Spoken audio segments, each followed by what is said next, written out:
ओम शांति। आज की मुरली का सार। मीठे बच्चे, पावन बनो तो रूहानी सेवा के लायक बनेंगे। देही अभिमानी बच्चे रूहानी यात्रा पर रहेंगे और दूसरों को भी यही यात्रा कराएंगे। प्रश्न है, संगम पर तुम बच्चे जो कमाई करते हो यही सच्ची कमाई है, कैसे? उत्तर है, अभी की जो कमाई है वह 21 जन्म तक चलती है। इसका कभी भी देवाला नहीं निकलता। ज्ञान सुनना और सुनाना, याद करना और कराना, यही है सच्ची सच्ची कमाई, जो सच्चा सच्चा बाप ही तुम्हें सिखलाता है। ऐसी कमाई सारे कल्प में कोई भी कर न सके। दूसरी कोई भी कमाई साथ नहीं चलती। सुनते हैं मुख्य पॉइंट्स। पहली पॉइंट, भक्ति मार्ग में तो बच्चों ने बहुत ठोकरें खाई हुई हैं।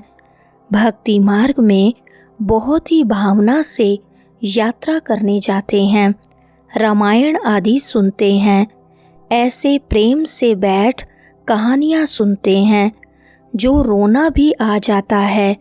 यह हैं सब दंत कथाएं, जिससे फायदा कुछ भी नहीं।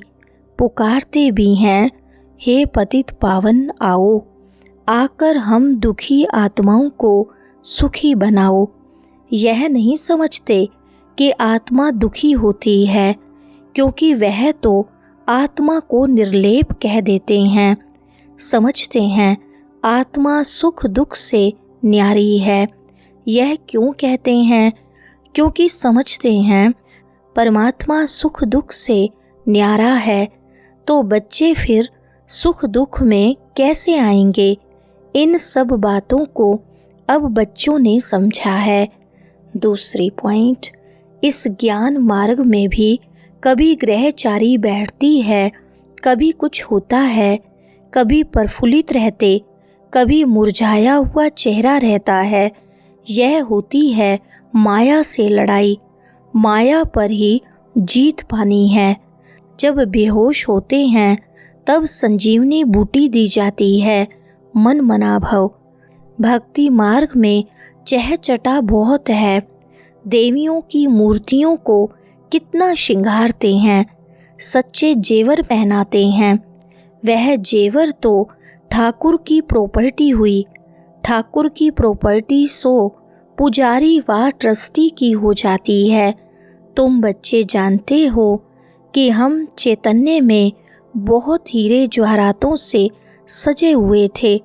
फिर जब पुजारी बनते हैं तो भी बहुत जेवर पहनते हैं। अब कुछ भी नहीं है। चैतन्य रूप में भी पहने, फिर जड़ रूप में भी पहने, अब नो जेवर, बिल्कुल साधारण है।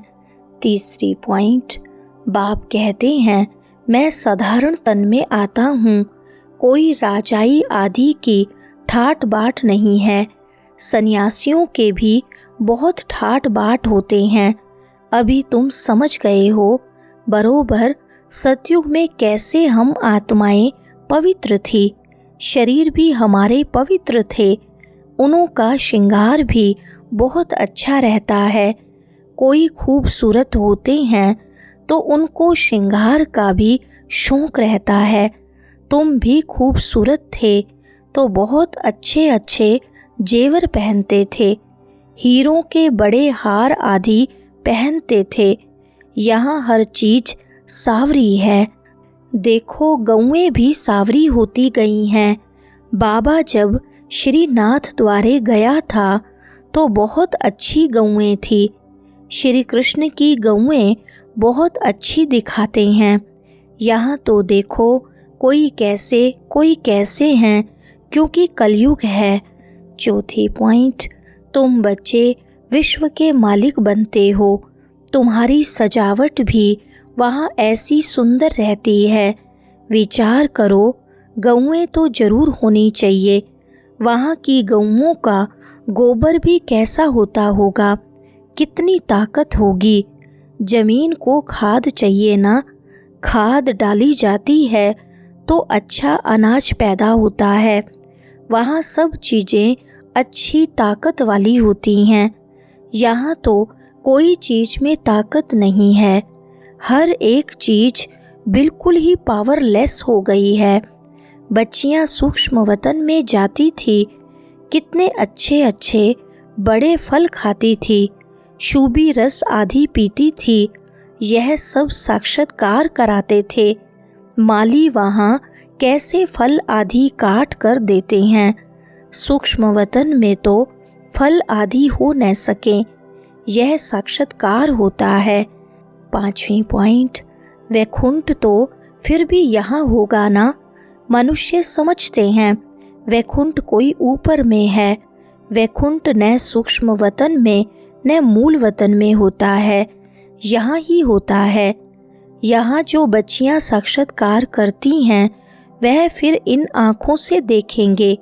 जैसी पोजीशन वैसी सामग्री भी रहती है। राजाओं के महल देखो कैसे अच्छे अच्छे होते हैं। जयपुर में बहुत अच्छे अच्छे महल बने हुए हैं। सिर्फ महल देखने लिए मनुष्य जाते हैं तो भी टिकट रहती है। खास वह महल देखने लिए रखते हैं, खुद फिर और महलों में रहते हैं। सो भी अभी कलयुग में यह है ही पतित दुनिया। कोई अपने को पतित समझते थोड़ी हैं। तुम अभी समझते हो, हम तो पतित थे।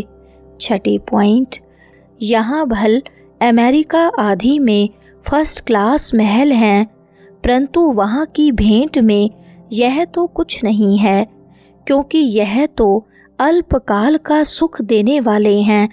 वहाँ तो फर्स्ट क्लास महल होते हैं, फर्स्ट क्लास गौएं होती हैं, वहाँ गवाले भी होते हैं। श्री कृष्ण को गवाला कहते हैं ना। यहाँ जो गौओं को संभालने वाले हैं वह कहते हैं हम गुज्जर हैं, श्री कृष्ण के वंशावली हैं। वास्तव में श्री कृष्ण के वंशावली नहीं कहेंगे, श्री कृष्ण की राजधानी के कहेंगे। साहूकारों के पास गौएं होंगी तो गुज्जर संभालने वाले भी होंगे। यह गुज्जर नाम सतयुग का है, कल की बात है। कल हम आदि सनातन देवी देवता धर्म के थे, फिर पतित बने हैं तो अपने को हिंदू कहला देते हैं। पूछो तुम आदि सनातन देवी देवता धर्म के हो व हिंदू धर्म के हो? आजकल सब हिंदू लिख देते हैं। 7वीं पॉइंट, यह तुम्हारा जीवन बहुत अमूल्य है, इनकी बहादुरी है। जबकि बाप आकर हमको इतना पावन बनाते हैं, हम रूहानी सेवा के लायक बनते हैं। वह है जिस्मानी सोशल वर्कर जो देह अभिमान में रहते हैं। तुम देही अभिमानी हो, आत्माओं को रूहानी यात्रा पर ले जाते हो। हर एक का पार्ट अलग है, सबका एक जैसा पार्ट हो न सके। सबसे ऊंच बाबा का पार्ट, फिर ब्रह्मा सरस्वती का कितना पार्ट है। जो स्थापना करता है वही पालना भी करता है।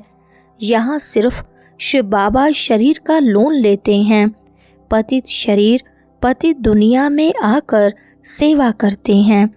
मुक्ति जीवन मुक्ति में ले जाने की 8वीं पॉइंट, सारा मदार योग पर है। योग से ही विक्रम विनाश होंगे। योग वाले को ज्ञान की धारणा भी अच्छी होगी। अपनी धारणा में चलते रहेंगे, क्योंकि फिर सुनाना भी पड़ता है। यह है नई बात, भगवान ने इन्हों को डायरेक्ट सुनाया, उन्होंने ही सुना, फिर तो यह ज्ञान रहता ही नहीं। अभी बाप तुमको जो सुनाते हैं वह अभी तुम सुनते हो, धारणा होती है, फिर तो प्रारब्ध का पार्ट बजाना होता है। ज्ञान सुनना सुनाना अभी होता है। सतयुग में यह पार्ट नहीं होगा, वहाँ तो है ही प्रारब्ध का पार्ट। 9वीं पॉइंट, यह कितनी बड़ी कमाई है, इनको दुनिया वाले नहीं जानते, तुम जानते हो। सच्चा बाबा हमको सच्ची कमाई करा रहे हैं, इनका कभी देवाला निकल न सके। अभी तुम सच की कमाई करते हो, वह फिर 21 जन्म साथ रहती है। वह कमाई साथ नहीं देती, यह साथ देने वाली है, तो ऐसी कमाई को साथ देना चाहिए।